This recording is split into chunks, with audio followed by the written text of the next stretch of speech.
ہم سب کو راضی کر سکتے ہیں لیکن حاسد کو نہیں، کیونکہ اسے رب کی تقسیم پر اعتراض ہوتا ہے۔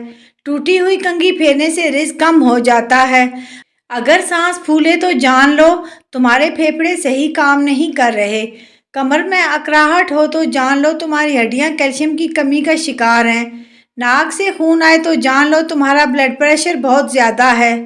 رگیں بیٹھ جائیں یعنی انجیکشن لگواتے وقت رگ نہ ملے تو سمجھو تمہارے جسم میں پانی کی کمی ہے۔ اگر پیٹ میں گیس بنتی رہے تو جان لو تمہاری غذائیں صحیح سے ہضم نہیں ہو رہی۔ اگر نیند نہ آئے تو جان لو تمہارا دماغ پریشانی میں ہے۔ ہاتھوں میں کپ کپی ہو تو سمجھو تمہارے اعصاب کمزور ہیں۔ اگر پیشاب کا رنگ گہرا ہو تو جان لو تمہارے جسم میں پانی کی کمی ہے۔ اگر جلد پر خارش ہو تو جان لو تمہارا جگر صاف نہیں ہے۔ بھوک نہ لگے تو تمہارا میٹابولزم سست ہو گیا ہے۔ کھانے کے بعد تھکاوٹ ہو تو سمجھو تمہارا نظام ہضم سست ہے۔ ہاتھوں کی انگلیاں سن ہو جائیں تو سمجھو تمہارا خون گاڑھا ہو رہا ہے۔ آنکھوں کے نیچے سیاہ حلقے ہوں تو جان لو تمہارے گردے تھک گئے ہیں۔ اگر دانت صبح کھٹے لگے تو سمجھو تمہارا جگر کمزور ہو رہا ہے۔ دوستو، اگر بال تیزی سے گر رہے ہوں تو سمجھو تمہارے جسم میں وٹامنز کی کمی ہے۔ بدن پر روزانہ سوئیاں چبھنا بلڈ پریشر تیز ہونے کی علامت ہے۔ بائیں ہاتھ کا ناخن سیاہ ہونے لگے تو سمجھ جاؤ موت قریب ہے۔ بازو کے بال بھورے ہونے لگیں تو سمجھ جاؤ دولت آنے والی ہے۔ زبان پر چھالے پڑ جائیں تو سمجھو تمہاری کمر کی ہڈی کمزور ہونے لگی ہے۔ گھر میں چکور پرندہ آ جائے تو سمجھو تم پر جلد نظر لگنے والی ہے۔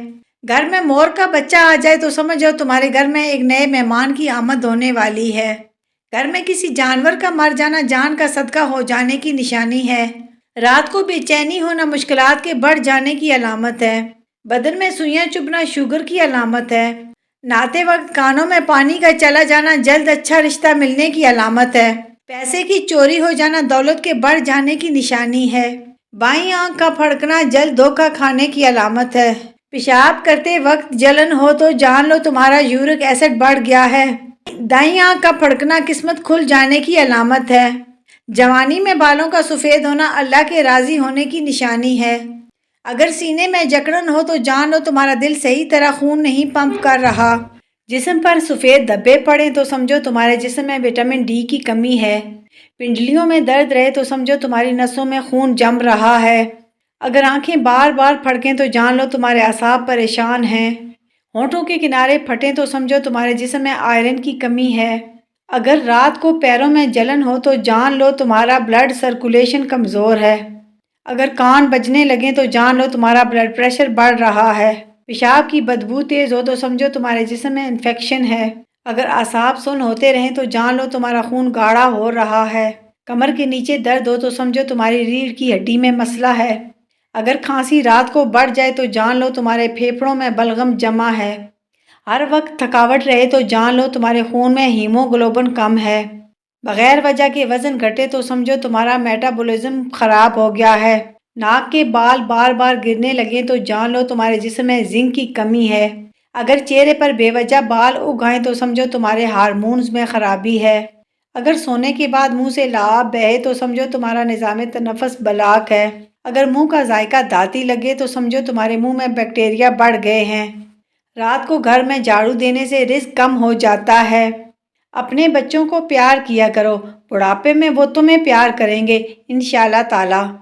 جنت میں داخل ہونے کا آسان طریقہ والدین کی خدمت کرو۔ اپنی بہنوں کی عزت کیا کرو، بدلے میں تمہاری بیٹی کو عزت ملے گی انشاءاللہ تعالی۔ دروازے پر کوئی مسکین آئے تو اسے کچھ دے دیا کرو، وہ تمہارا کچھ لینے نہیں آتا بلکہ اپنا رزق لینے آتا ہے جو اللہ نے تمہارے رزق میں اس کا حصہ رکھا ہوتا ہے۔ میں نے خالص اور بے پناہ محبتیں صرف میتوں پر ہی نچھاور ہوتے دیکھی ہیں۔ قریب صرف ان کے رہو جو خود تم سے دور نہ ہونا چاہتے ہوں۔ دکھ کے ساتھی اور ہوتے ہیں، سکھ کے ساتھی اور ہوتے ہیں، اور دکھ سکھ کے ساتھی اور ہوتے ہیں جناب۔ کبھی ٹوٹ جاؤں تو اکیلی بیٹھ جاتی ہوں، میں لوگوں کے لہجوں سے شکایت نہیں کرتی۔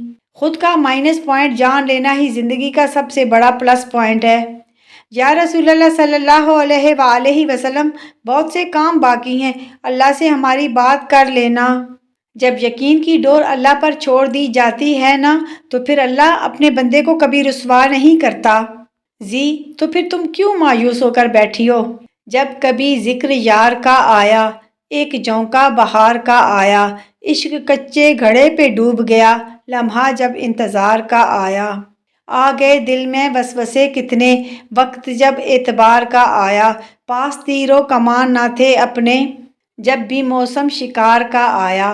ہم نے ٹھکرا دیا جہاں کو جوش، مرحلہ جب وقار کا آیا۔ کچھ رشتے لفظوں کے محتاج نہیں ہوتے، بس ساتھ چلتے ہیں جو مشکل دنوں میں ڈھال بن جاتے ہیں اور خوشیوں میں شکر بن کر ٹھہر جاتے ہیں۔ یہ محبت ہے جو دکھائی نہیں دیتی مگر انسان کو مضبوط، مطمئن اور مکمل بنا دیتی ہے۔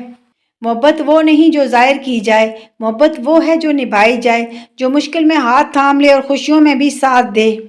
کبھی کبھی خاموشی چیخ بن جاتی ہے اور ہنسی کے پیچھے چھپے درد کو کوئی نہیں سمجھتا۔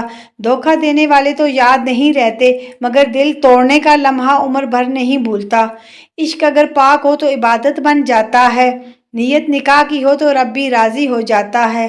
دلوں کا رشتہ اگر اللہ کی رضا سے جڑے تو دنیا بھی خوبصورت لگتی ہے اور آخرت بھی سنور جاتی ہے۔ جو عشق اللہ کے دائرے میں ہو وہ کبھی رسوا نہیں کرتا۔ اللہ والا عشق عزت، وفا اور دعا سے جڑتا ہے، بے حیائی سے نہیں۔ ماں باپ کی عزت کرو ورنہ زندگی ذلیل کر دے گی۔ جن کے قدموں تلے جنت ہے ان کی نافرمانی کر کے سکون کی امید مت رکھو۔ ماں کی دعا سے مقدر بنتا ہے اور باپ کی آہ سے سب کچھ برباد ہو جاتا ہے۔ جنہوں نے تمہارے بچپن کے رونے سہے تم ان کے بڑھاپے کے سہارے بنو۔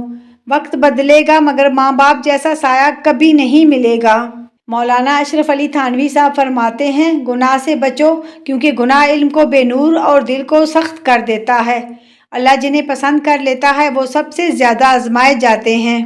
یا اللہ میرے والدین کو صحت، زندگی اور تندرستی عطا فرما اور بڑھاپے میں ان کے لیے آسانیاں فرما دے۔ آمین ثم آمین۔ اے عرش والے رحم کر، فرش والے بڑی مشکلات میں ہیں، کروڑوں درود و سلام اس ذات پر جو وجہ کائنات ہے۔